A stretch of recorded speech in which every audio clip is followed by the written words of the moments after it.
দুর্নীতির অভিযোগ, শেখ হাসিনার ভাগ্নি টিউলিপের বিদায়। অবশেষে পদত্যাগ করেছেন ব্রিটেনের বহুল বিতর্কিত সিটি মিনিস্টার ও অর্থ মন্ত্রণালয়ের দুর্নীতি বিরোধী দায়িত্বে থাকা টিউলিপ সিদ্দিক। তিনি বাংলাদেশে ক্ষমতাচ্যুত সাবেক প্রধানমন্ত্রী শেখ হাসিনার ভাগ্নি ও বোন শেখ রেহানার মেয়ে।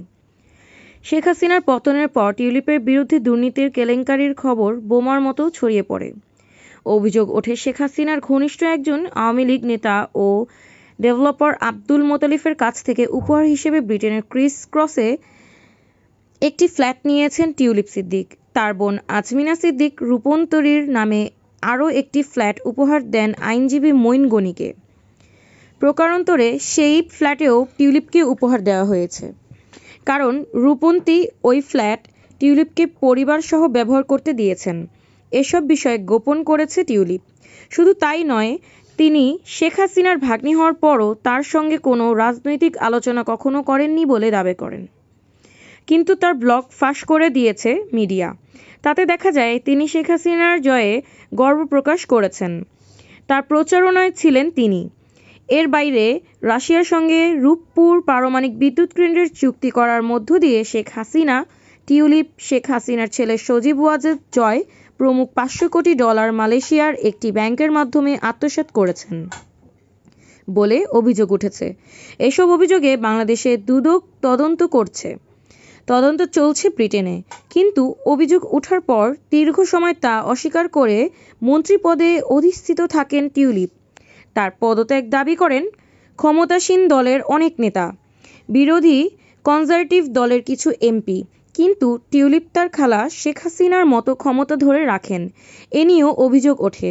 বলা হয় ব্রিটিশ প্রধানমন্ত্রী কিয়ের স্টারমার হলেন টিউলিপের ক্ষমতার খুঁটি।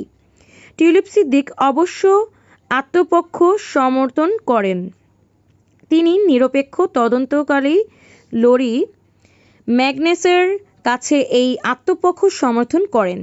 টিউলিপের বিরুদ্ধে যখন তীব্র চাপ, প্রধানমন্ত্রী কিয়ের স্টারমারের বিরুদ্ধে যখন দুর্নীতিতে সমর্থন দেওয়ার অভিযোগ জোরালো হতে থাকে, ব্রিটেনের রাজনীতি উত্তাল হতে শুরু করে, তখন বিজ্ঞান বিষয়ক মন্ত্রী টিপার কিলি বলেন, নিরপেক্ষ তদন্তকারী যদি দেখেন মন্ত্রিত্বের আচরণবিধি লঙ্ঘন করেছে টিউলিপ, তাহলে তিনি সরকারি পদে থাকতে পারবেন না। কয়েকদিন ধরে এই বিতর্ক ব্রিটেনের প্রথম সারির সব মিডিয়ার প্রথম পৃষ্ঠায়। তারা গুরুত্ব দিয়ে টিউলিপের দুর্নীতি ও সে সংক্রান্ত বিভিন্ন বিষয়ে রিপোর্ট প্রকাশ করতে থাকে। কোনো মিডিয়ায় প্রথম পৃষ্ঠায় প্রধান সংবাদ শিরোনাম করে। এসব রিপোর্টে টিউলিপের খালা বাংলাদেশের সাবেক প্রধানমন্ত্রী শেখ হাসিনাকে স্বৈরাচার হিসেবে আখ্যায়িত করে। এমন বিতর্ক এখন সারা বিশ্বে ছড়িয়ে পড়েছে। পরিস্থিতি যখন টিউলিপের নিয়ন্ত্রণের বাইরে, তখন বাংলাদেশ সময় মঙ্গলবার রাত 10:30টার দিকে তার পদত্যাগের খবর দেয় বিবিসি। ওদিকে বর্তমান পার্লামেন্টের পুরো মেয়াদে চ্যান্সেলর হিসেবে দায়িত্ব পালন করতে পারবেন কিনা সে বিষয়ে প্রথমবার এমপিদের মুখোমুখি হতে হয়েছে চ্যান্সেলর চার্চিল রিভসের।